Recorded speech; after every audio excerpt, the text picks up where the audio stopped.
card pulled. I got my coffee. Greetings and welcome to Mount Olympus. I am Hercules Invictus, and today on Joyful Empowerment, I'm proud to have Joanne Gajewski. Greetings, Joanne. How are you?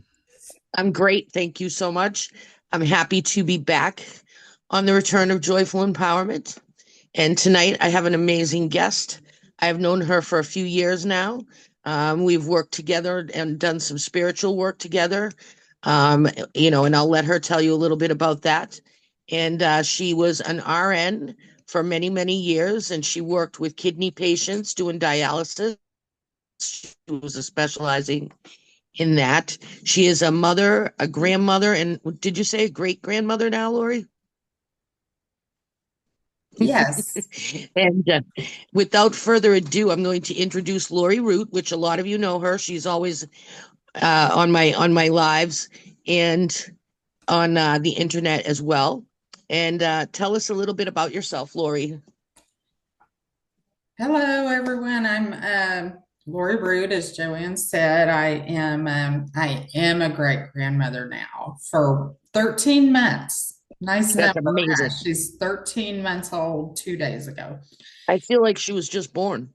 I know. And another one's coming. She's having a sibling in September, my birth Excellent. month, and my little grandson's, my daughter's son that I take care of all the time, his too. So a lot of Virgo goes on between he and I, and we irritate each other easily. So I have to watch that all the time because we're both got that persnickety thing. But yes, I'm very happy to be here. I love Joanne. We're just simpatico from the start. I felt like, and we did meet in a native spirituality, indigenous spirituality group Yep. setting. It's really naturalism to me. And today's Earth Day, which Yes. of course should be every day, but if it makes people think a little bit more, I'm not going to argue with it. No. If it brings attention to the cause right now, I agree. I just watched this flash on Facebook before I came on about Mount Everest and the amount of garbage that is left up there right now. Oh, I posted it on my page. It is so bad that the government is actually thinking of stopping the climbing because it has mm, getting to a degree where people are packing it in, and when you're up at those elevations, the more weight you have, the harder it is. So a lot of people dump stuff along the way, but they imagine. don't take it back, I guess, on the way down. I don't know. And there's no cleanup crew, I guess. No, and you'll see it on the video. It's like all these like tents and like almost like a trashed campsite, and Mm. it's so sad. They need to Um, have an expedition with a lot of people to go up there and somehow get it back down. Helicopters, I don't know, something. I don't know how that would work. Can they even go up that high? I'm not I don't sure. know. I don't know. But we learned in Girl Scouts. I was a good Girl Scout in my elementary years, and I loved, the camping part of that, the outdoor, all of it, all of it. I just loved it. But you always leave it cleaner than you found it, you know? Yep, exactly. Forever, that's my biggest pet peeve. Pick up your effing trash. Like, I'm on the trails a lot and I'm always like picking up cans and my husband's like, "What are you doing?" I'm like, "This is gross. Like, you can't have this." And then after COVID, during COVID, I remember I would go hiking on trails because I live in a kind of a touristy area with a national park, and there was just masks, and I'm like, that's just gross. Like, throw your stuff away. And Right. on this Earth Day, that's my message to everyone. Pick up your effing trash. That's all you have to do. Yes. If it's one thing that you do, make that be the one thing. It's so simple, Absolutely. you know. But I I pulled a card for our show tonight, and the deck fell out at me today. It was like kept falling, Oh, as I was walking around my room getting ready to go to work, and I'm like, listen, I can't bring you because usually I take my cards with me on my little adventures. And I'm like, I'm not going on an adventure right now. But this deck, so finally tonight I was like, you know what? You've been calling at it all day. I'm just going to grab Mhm. you and look at what I pulled. Ooh, I love it. Isn't that amazing? If that Beautiful. does not fit the narrative of what Red Road spirituality is and what our journey has been together, of self-healing and growth, this is it. And when we heal ourselves, we're healing not just ourselves, but our lineage and our lineage going forward. You know, what did they say? The next 7 generations. Every choice you make today affects the next 7 generations. And you know, that's what we need to keep in mind on our healing journey. It is about us, yes, but it's also about our ancestors moving forward. Absolutely. You know, Absolutely. And I and love the idea that when we heal ourselves, we're healing 7 generations forward and 7 generations back for all yep, that pain, all that horror they went through, because I don't care what ethnicity or from what part of the world you come from. We're all indigenous to somewhere, yep, and we all live in this country, and this actually, the planet. Americas and Canada, we're on Turtle Island. We're inhabitants now. Mhm. So, And it's true. When we're healing, we're not just doing it for ourselves. And it's an ongoing thing, because ripple effects, things have ripple effects. What you do today ripples out, and that's one of my big things. And my daughter will tell you, she rolls her eyes now when I say it so much. It's like the choices you make have ripple effects. It doesn't just affect you, it affects everybody around you, your family, your friends, and you have to really lead by example. That's my thing. I don't really, I'm not the online advocate poster. I have my advocacy that I do, which is at risk youth, but I don't do it just for myself. I do it for others, because, and that's one of the mottos of joyful empowerment. When we empower others, we empower ourselves, right? And sharing these messages of hope, because right now, I thought it was so important to bring the show back because there's so much. I'm trying to put it in a nice way. There's so much just horribleness out there right now. And there's still a lot of life to live and a lot of beautiful things in the world.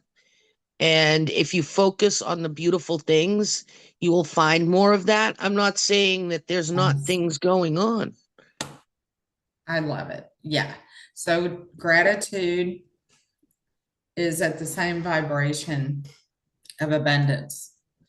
So when we Yeah. aren't grateful, we're going to keep being less and less grateful, Yeah. And yes, we feel the pain, as you said, not everything's rosy, perfect, cheery, but there is a lesson in everything. And we ignore, so just like everyone is, these days treating Mother Earth, there's no gratitude there. It's we're using you and don't care about the present, the future, anything. There's Yeah. so much of that. But yeah, when we come back to the gratitude, I mean, it's saved my life for decades. So, If I was to ask you what joyful empowerment means to you, what would you say that is? um, I would say it's not so much a giddy, like high, um, feeling as something I carry, we carry inside us. And allows us to more truly let our spirit shine and be who Mhm. we are. That's very empowering because otherwise we get lost in all this like craziness that all of us Yeah. have. And that's why I felt doing this again was so important, because I think if people see how others found joy through their struggles or within their struggles, not that their struggles made them happy, but if you find that one thing that brings you joy, it helps you get through. Whether that's gardening, whether that's magic, whether that's the red road, whether it's taking care of your grandchildren, um, All of those. whether it's praying to God or to whomever you pray to, all those things factor in. Hmm. And how did those things help you get through? And those are messages of hope for people. You know, I always like to say, keep love in your heart and a little bit of hope in your pocket, because you have to have hope. If you have no hope, Absolutely. and I want to lead by example of the world and the type of person and people I want to see in the world. You know what I mean? I want to reflect the good that I want to see in the world. And that has come up since my work with Breege Burke, my work with you, is to focus on that, Mm. you know, to do that work, that inner work, to be a better person and to lead by example, and not get, and not that I'm oblivious or that you're oblivious to what's going on in the world. But the cards in the universe from the last 2 years have said, savor the moments, be present in the moment, work with where you're at. You know, we all can't go, storm whatever and protest and do all these things, but we can do things in our own small way. Mm. Where there's a will, there's a way. Small attainable goals lead to big changes. And I'm a big believer in that. Whether it's just you start picking up trash for Earth Day, Mhm. or a small lifestyle change that you do, all these things, they don't make your problems go away, no, but they help you better able to manage and get through, because we all still have bills to pay. We all still have families, whether they're fur families, misfit families, your own blood families, non-blood. We all have these connections, and now's the time to savor those connections and enjoy the people that you love and love being with, and what helped you get through your tough times. Uh, wow. Um, so I was raised, I'll just go all the way back there. I am 65 and I've never minded stating my age. I feel like it's a great blessing. I had a son that passed away at the age of 32. Not everyone is afforded a longer life. So Yeah. I just live in each day. So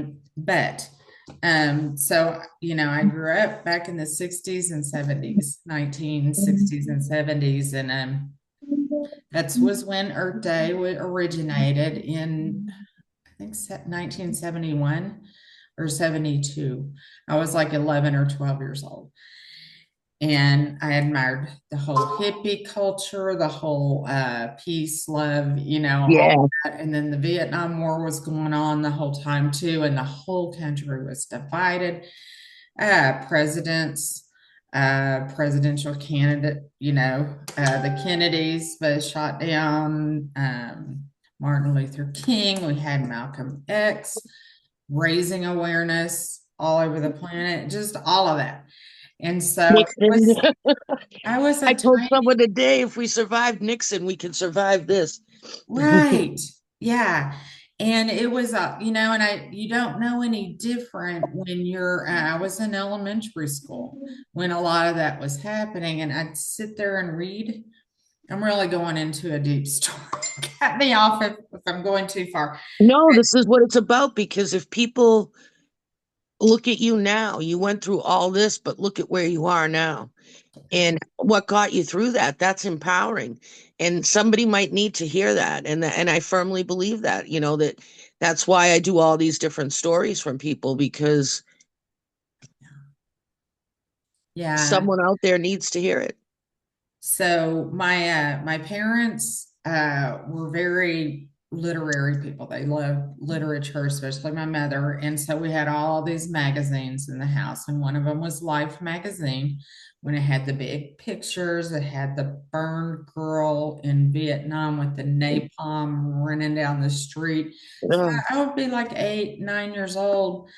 I read it, read and yeah. looked at all those pictures. It was fascinating to me.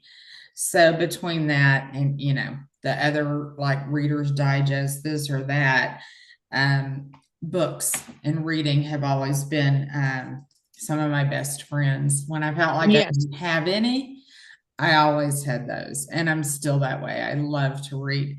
Yeah, Um, same here.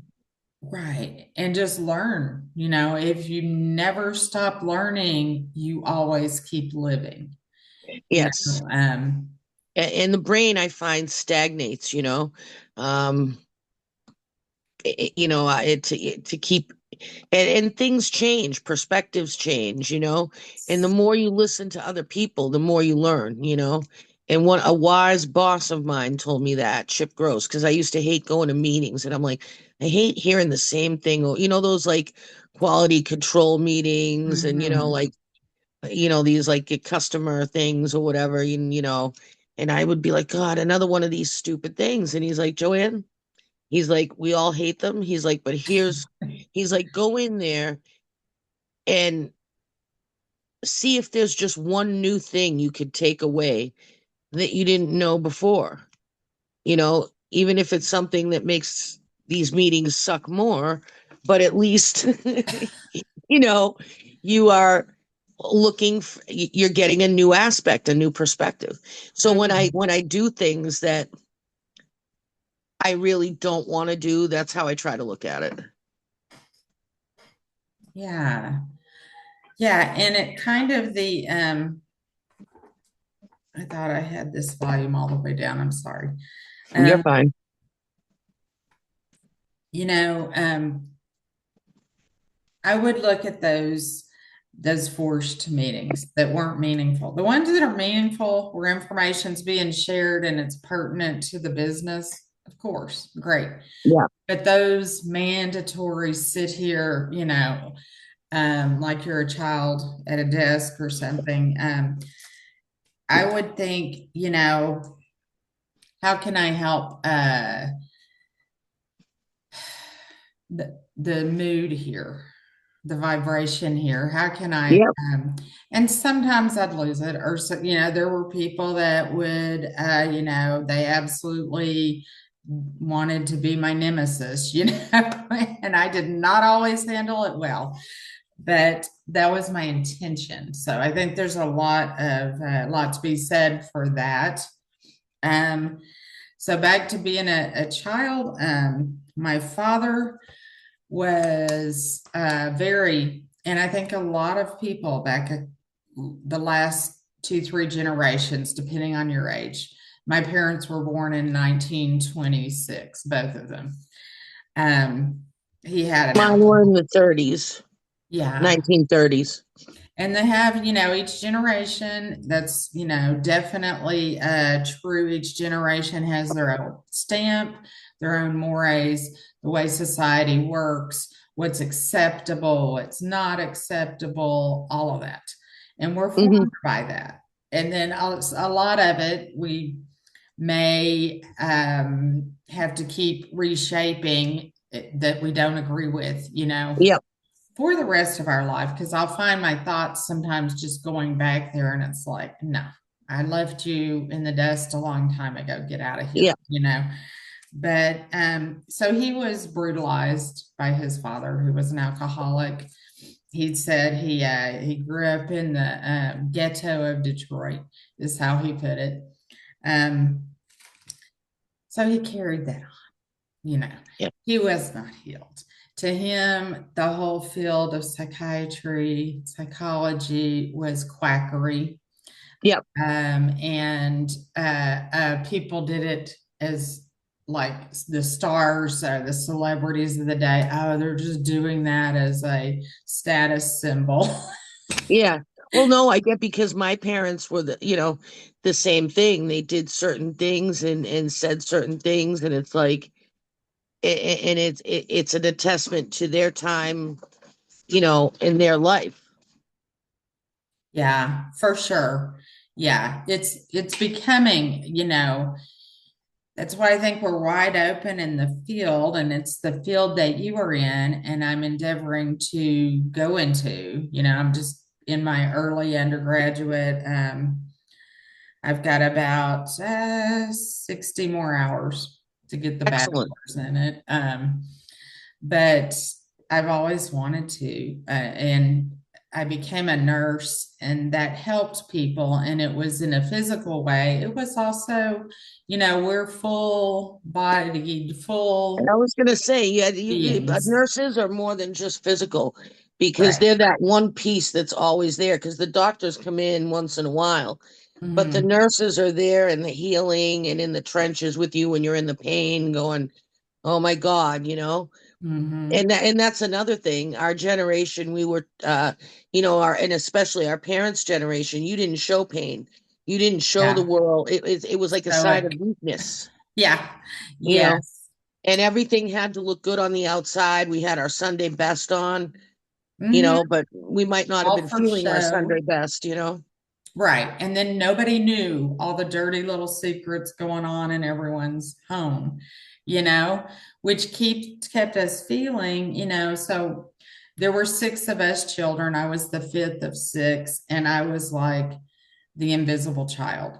We each had those roles very clearly defined. I wasn't there to the Yeah. and I was like, fine, I'm taking my book, I'm getting away from all this hubbub going on in this house. I'm going to go hide somewhere and read, or Yeah. get out in That's what nature. I used to do. I'd read, like, especially if it was a good book, I'd go through a book in a day, easy. Yeah, yeah, me too. We're so much alike in so many ways. I know that children are dear to your heart, and they always have been for me too. When I was a new RN, I spent the first 12 years or so at Texas Children's Hospital as a Wow, amazing. pediatric, kind of the intermediate care ward there. And then I moved over. It was still pediatric when I started dialysis there. Yeah. And then a little bit more at Herman Children's. So about I'd say that the first 14 years or so, I was in pediatric, and then just went to the adult dialysis. But yeah, That changes your children. perspective on so much, I bet, Oh yeah, on your view of the world and just how you appreciate things. yeah. And my inner thought was always the guidance was I don't want any other child to feel like I did, Yeah, growing up. And if I can be that little light, um, and we had very long-term relationships with a lot of the patients. So that yeah, was another thing I loved about it, because it wasn't just vital signs, shots, examinations, boom, on to the next one, type of thing. I would know them for years, um, a lot of them. So, excuse me. So it's a very beautiful, thing to have those relationships. But when I was in high school, I subscribed to Psychology Today. I So, love that magazine. and now I am taking it again. I applaud you. That is amazing. I love it. I love it. And I think what I was really doing was trying to figure out what the hell was wrong with my family and me, you know? That's how it starts. Yes. I've always questioned why people do what they do. I'm like, I don't think anybody gets up in the morning and says, I'm gonna go, commit a crime, and that just used to like fascinate me. Like, what is that thing that, makes people do that? Is it Right. random? Is it planned out? Is it something that was always there? And it turns out, depending on the case, it's all of the above, can be any one of those things. Yeah, that's always been fascinating to me because I think we're on a spectrum. Um, Even a very far, I'll say to the right, just to use a direction, narcissistic personality, they have some empathy somewhere in there, and then the same, and then most of us are somewhere probably in the middle as we Mhm. are with most things, the median, the average, those kind of Yeah, words. But I always have wondered how in the world I could not live with myself had I done some of these terrible things, and particularly to children, yeah, to the helpless, the and animals. powerless. Yes. Um, and so just trying to imagine thinking that way. And then the gratitude comes back in because I'm like, glad I'm not them. I'm Yeah, dealing with my own stuff, but it's not near as heavy as what's going on in that head, you know. yeah, yeah. I And used to think to myself when I was going through some things in my, in my prior days, I would always say to myself, geez, am I going crazy? Like, what is wrong with me? And my dad would look at me and say, you're not crazy. And I'm like, how do you know? And he's like, well, crazy people don't think that they're crazy. yes, that's so true. Yeah, it's everybody else. It's not them. Thus, interventions, we wouldn't have to if everybody was self-aware and they're like, and I mean, I guess there's Well, some everybody comes element. down on the narcissist, but I see it like this.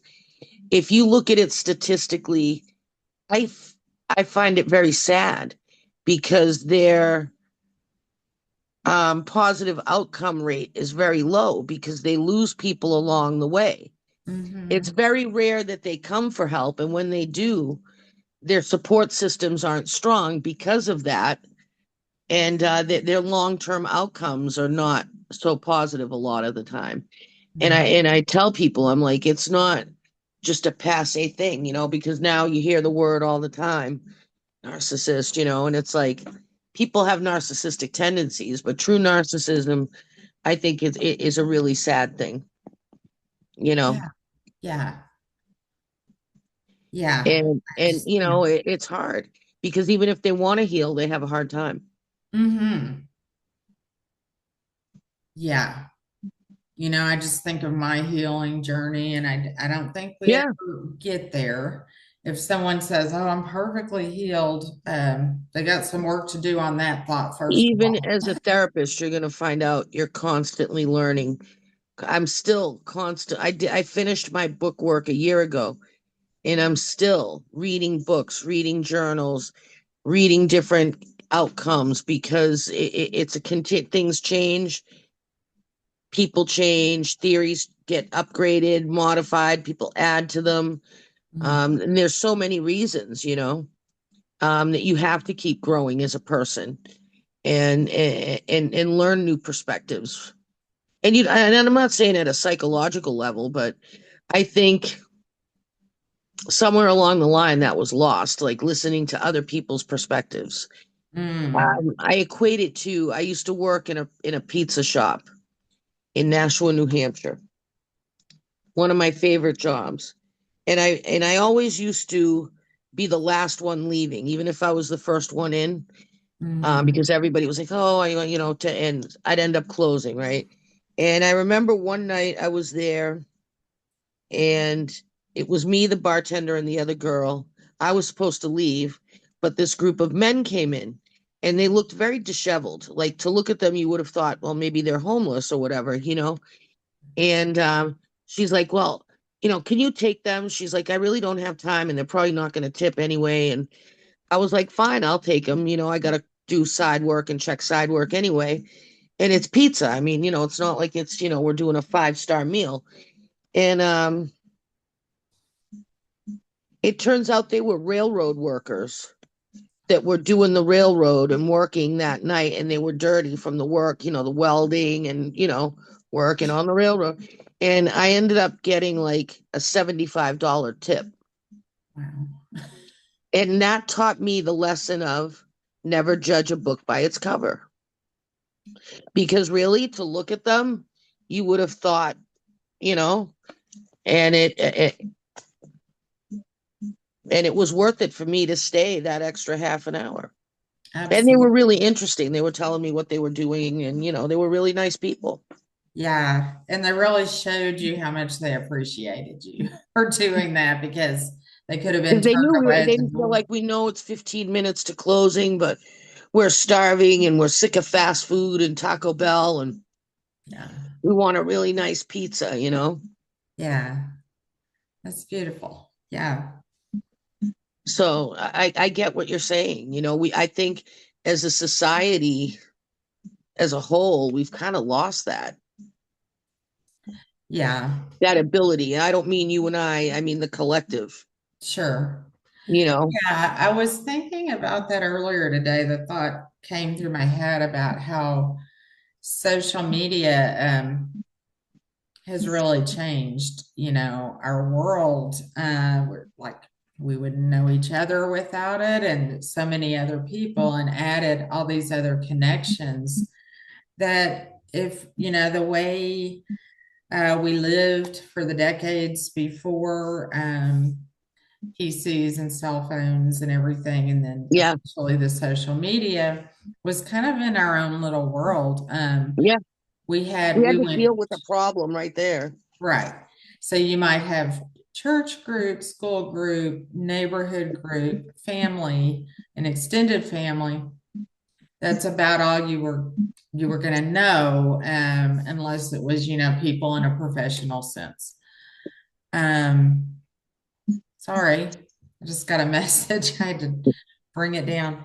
But yeah, so it's really radicalized and changed a lot of things. And, it is what we make it. Sometimes people get on that negative thing and, oh, it's so addictive, and it's this and it's that. And, people can manipulate each other. Well, they do that in IRL, in real life too.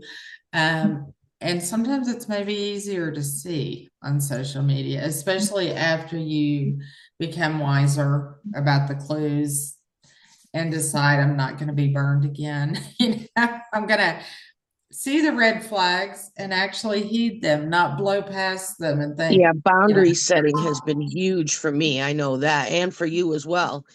We had to cut a pretty big boundary together. yes, And absolutely. that was hard. A lot of people went a Very. lot of different ways on that, and I just had to stick to what my ethics told me to. And I said, you know what? I didn't say anything good, bad, or indifferent. I said, Mhm. people will know. Yeah. People will know. And it was hurtful to me because Hmm. I'd known that person 10 years and I Right. really valued what they did. Yes. Yeah. And And it and when doesn't. I went to ask them about it, Mhm. they just completely took me off the grid. And I was like, there's my answer right there. Right. Right. Um, And I never came to you about, I never went to anybody about it. Um, it although just kind of, I did come to you about my side. Yeah. well, And you, I didn't want to speak ill, people, no. yeah, I didn't know, but I couldn't chance it because of where I was at the time in my life. I'm like, I can't support that.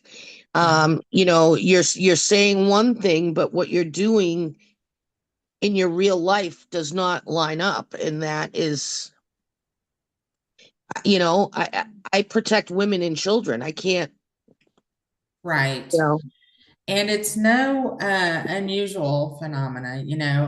We've come through thousands of years of patriarchy. So the way it manifests often in men, um, Is the Not a womanizer? bash on men at all, because No. there's plenty of very empathic, beautiful men in the world.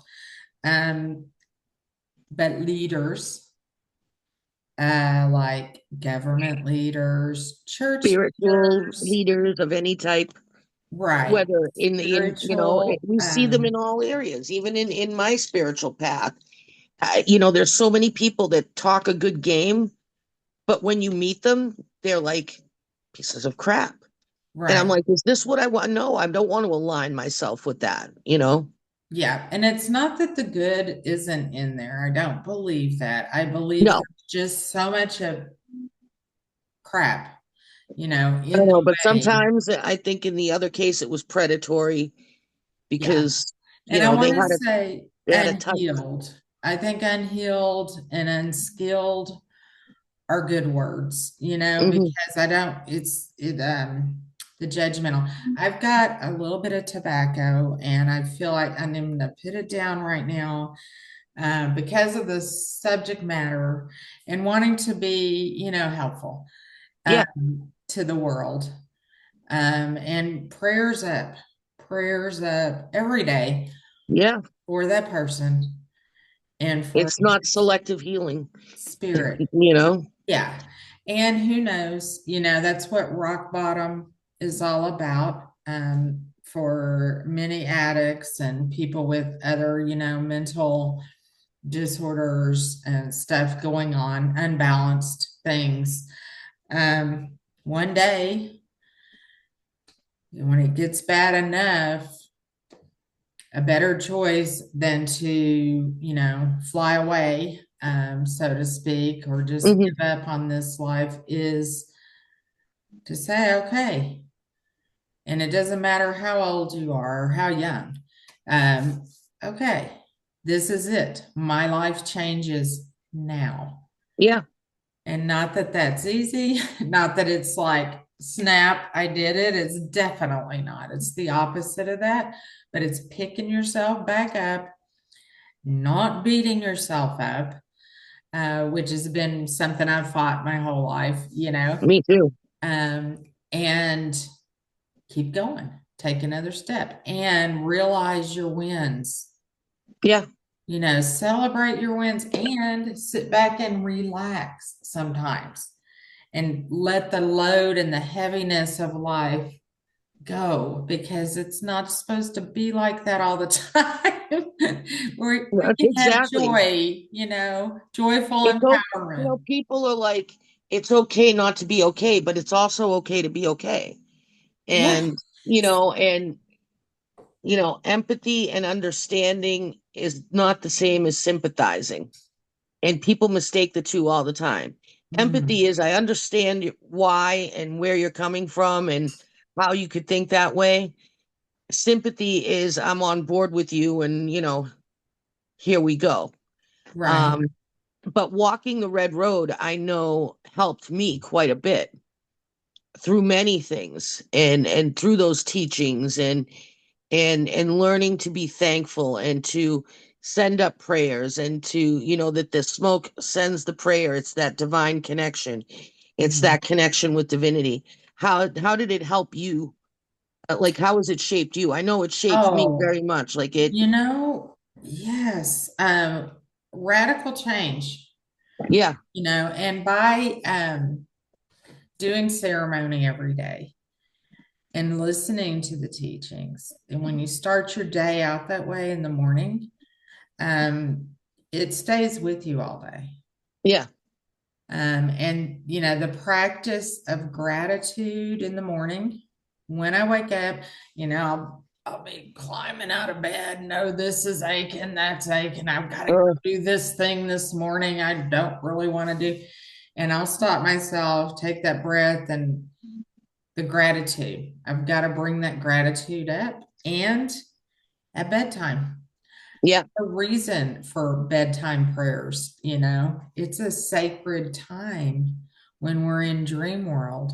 It's the whole other side of us that we don't consciously live with as we And do I know, like today the other in night, I this was like world. getting into bed, and I was like, what you said about the one, like, oh my God, my body. I'm like, I feel like I'm 2,000 years old.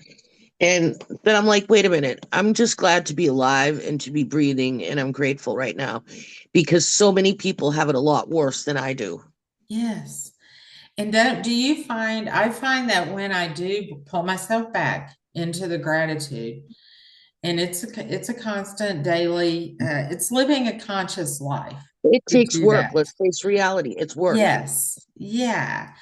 Um, that when you put the joy back in to your mind, no matter what the pain is, Yeah. it's way less. Yeah. Josh You're not Simons was even saying that. I've been posting a lot of his stuff lately because he does this bit on Mondays or Sundays, I think it called Vitamin Joy. I think you've seen a couple of them. And he hits the nail right on the head. You know, we all need to have some joy in our life. You yes, don't have to live in a constant state of turmoil. It's not healthy. It's not right. good. And if The we're trying song, to heal our lineages backwards and forwards, we yes, have to start with ourselves. You know? absolutely. It all And comes from in here. Yes. The song that just went through my head when you were saying that was Tom Petty's You Don't Have to Live Like a Refugee, yes, yes. which has been one of the anthems I've sung to myself through the years. Yes. Yeah. Healing Right there. And myself. see the tree? I mean, the roots, it goes down to the roots and then it comes up and you see the new growth coming up around it with the flowers and all that beautiful, strong roots, and that's what we're doing. We're building our roots. Who was it that said rotten roots give rotten fruits or whatever? And that's true. You got to heal yourself and you got to operate from the heart. So when I do things now, I know that creator, spirit, God, goddess, whatever you want to call it, Mhm. operates from the heart. Yes. Ego operates from the head. So if you're looking at something and it just doesn't sit well with your heart,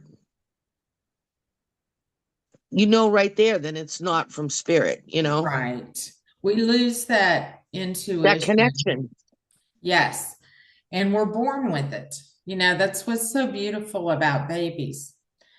They're not worried about all this external stuff that we are. They're worried about, They're in the now. I'm inside this little tiny body and I'm hungry or I'm And I don't know how sad, to tell you.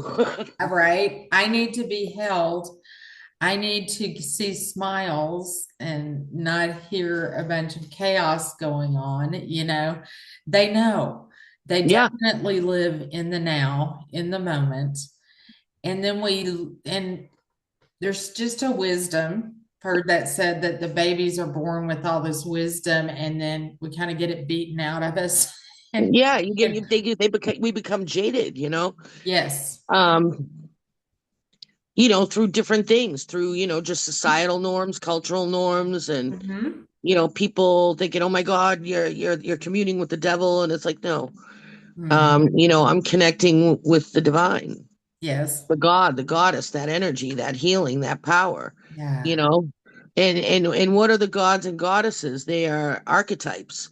And the dark feminine, that's a thing, and people are talking about the return of the feminine, and that's what it is, like if you look at Hecate, the Morrigan, um even if you look at the indigenous women like Sacagawea and all these other powerful Okay. women of their time.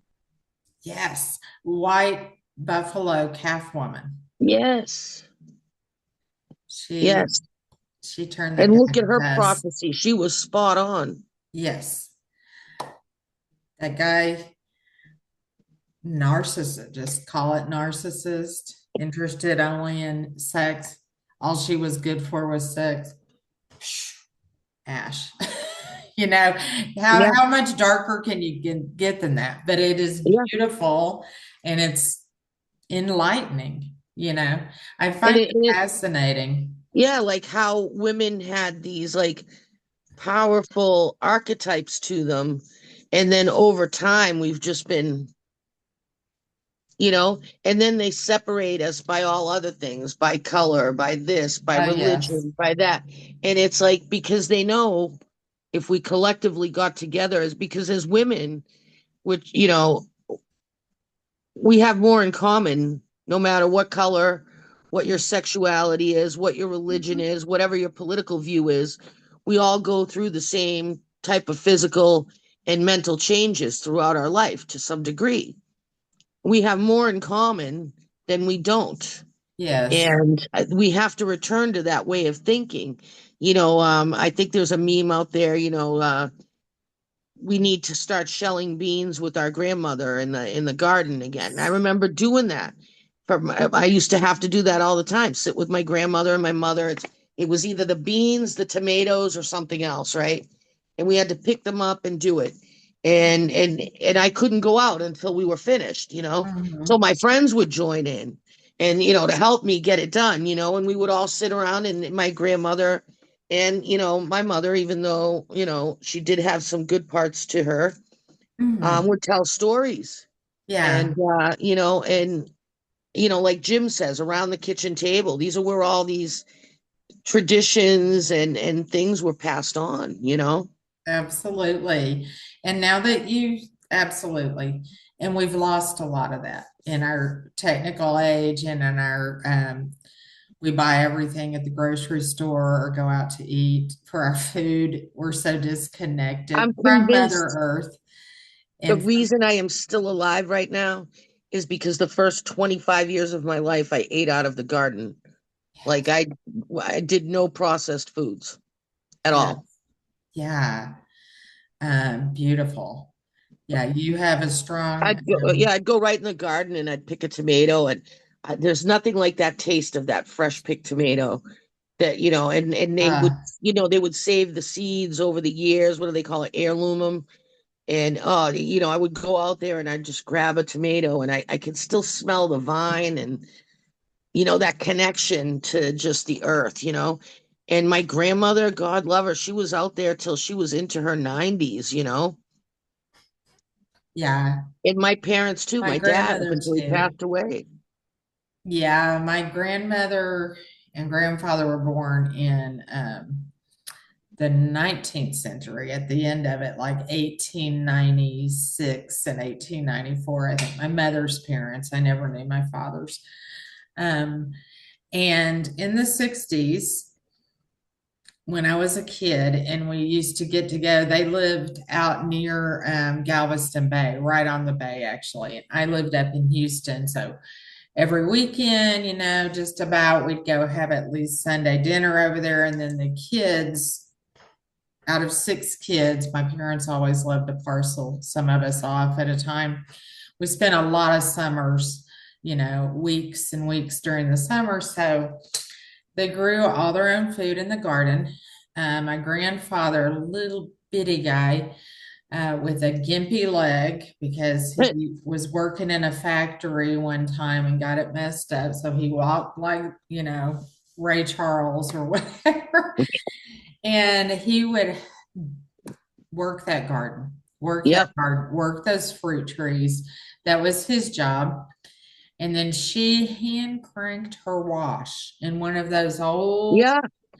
and that They used to go used, down to the river. My grandmother was telling me, back in Italy, during the First World War, because she was First World War, and then my parents were World War II. yeah, And, they're like, we didn't have, my dad, like before he passed, he's like, you kids, like, you don't know. He's like, we didn't have grocery stores. We right. didn't have paper towels.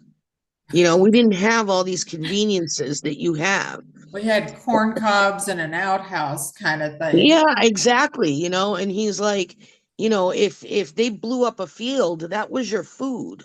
Mm, you know we had to walk to get water. He's like, we had to, where that you see those yeah. pictures of the Italian women with the copper things on their head, the copper, Mhm. that's what it was. They would go down and get the water, Yeah. and for cooking and for all these Nice. things. And Yeah. it's like, and they're like, you're trying to compare yourself to that time, like, he's like, you have no idea. Yeah. And it used to bother him. He's like, Yeah. He's like, all the conveniences we have now, and nobody Yes. appreciates it. And I still think of that. That's part of my gratitude work is I am not going to do any task in my day where I'm being just a sourpuss, Yeah. just thinking these bad thoughts and bringing myself to. It's like, dude, I'm washing these dishes. I got to eat off of these. These are nice dishes. Yeah. The food I ate came out of these. The food I ate, somebody grew it somewhere or hunted it or whatever. And gratitude. Yeah. Like I can stand up here and do this. And there's other people that couldn't even, physically function enough to do this. So there's way more to be grateful for, and it does change our entire, I've found I've gotten more efficient. I don't procrastinate as much.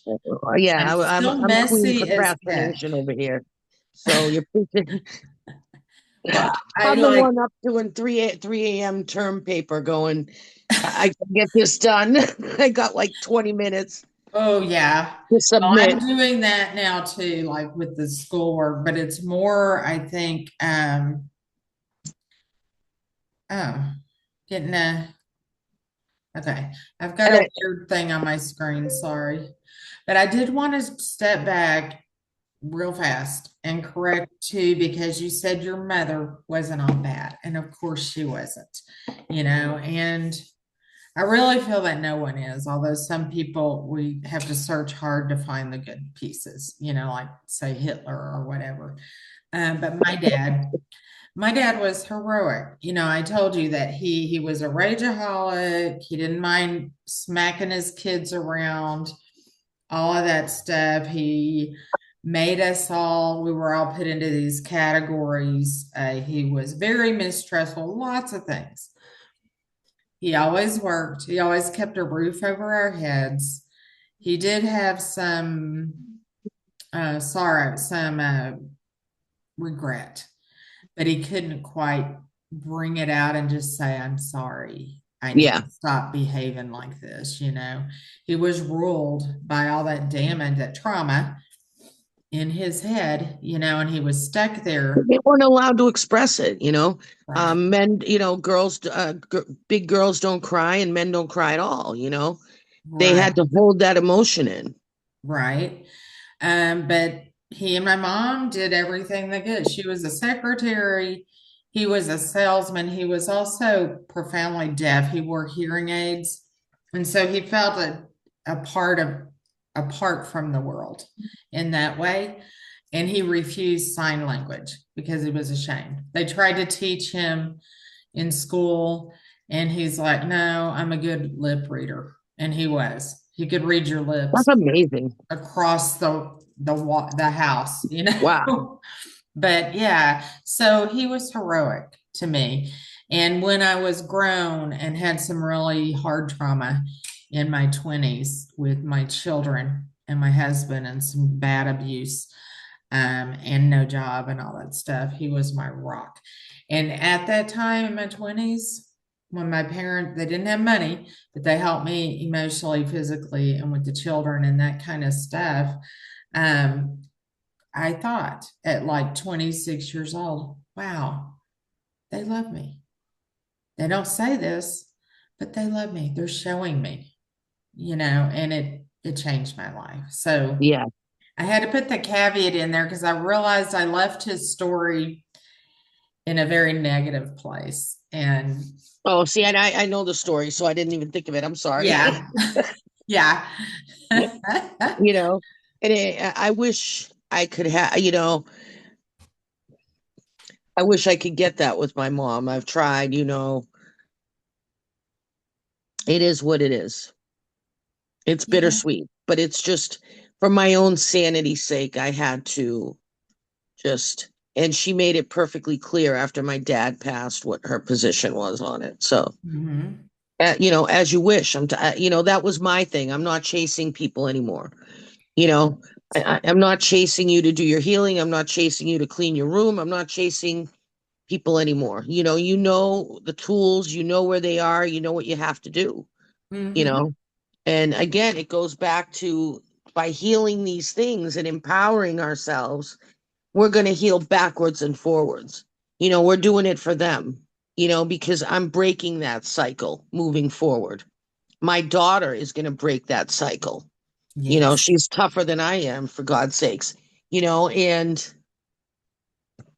these are all the things we do. But like my dad used to say, anything in life, and I say it all the time, requires work, whether it's a religious practice, a spiritual practice, a job, a relationship, a friendship, a lawn, a hobby. You get out of it what you put into it, Yes. you know? And that's anything, a family, whatever it is you choose to do. Mm-hmm. You have to put the work in. You can't escape it. And that is so true for healing. My mentor, Mark, used to say, I used to get mad at people and he'd be like, wish them healing. And I'm like, healing? I don't want them to heal. I want to Yeah. smoke them, Revenge. you know? And he's like, no, Joanne. He's like, calm down. I'm like, what? He's like, think about your healing journey. How fun has it been? And I'm like, oh, yeah, you're right. Healing to everyone. Right. And I mean, He's like, just just look think, at him and go heal. And that's what I think in my mind. I'm like, heal. yes. Yeah. Not heal like a dog, but heal yourself, give you healing. You know what I mean? Like I try and send that vibe out there. Yes. And like the whole idea of forgiveness, I think a lot of us were kind of taught not to forgive and to hold those grudges. Okay. And so it's difficult. And I Yeah. was raised fundamentalist, so it was like Jesus, forgive 70 times seven. And it's like, what are you But you talking want to know about? what helped me with forgiveness? And it was totally an out of the norm place for me was Joyce Myers. And I love listening to her. And she was like, healing is not a feeling, it's a choice. Yes. She's like, it's a choice. And just because you're forgiving someone doesn't mean it has to feel good. Right. And forgiveness is not about them, it's about me. I'm taking that big rock that I've been holding on to that's been pushing down on me every time I think of the person. And I'm tossing it away and saying, I wish you healing, as you said. It's Now, freeing, it's liberating, and it's for the person, not the offender.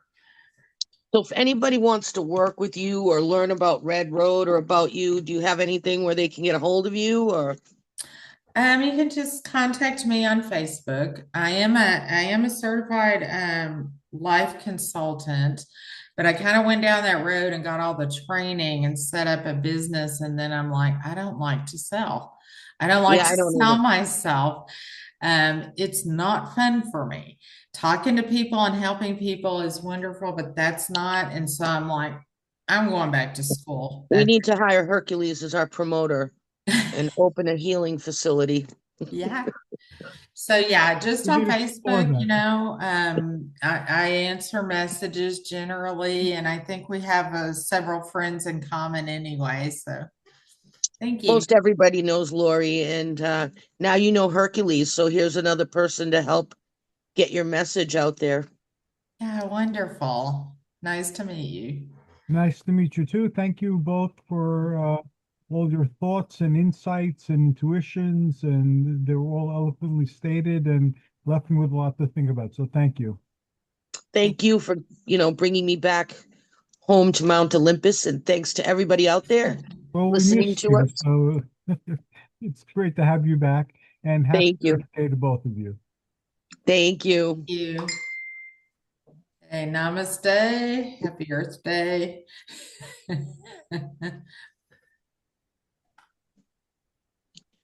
There we go. I can't see the buttons like I used to, so I just found it.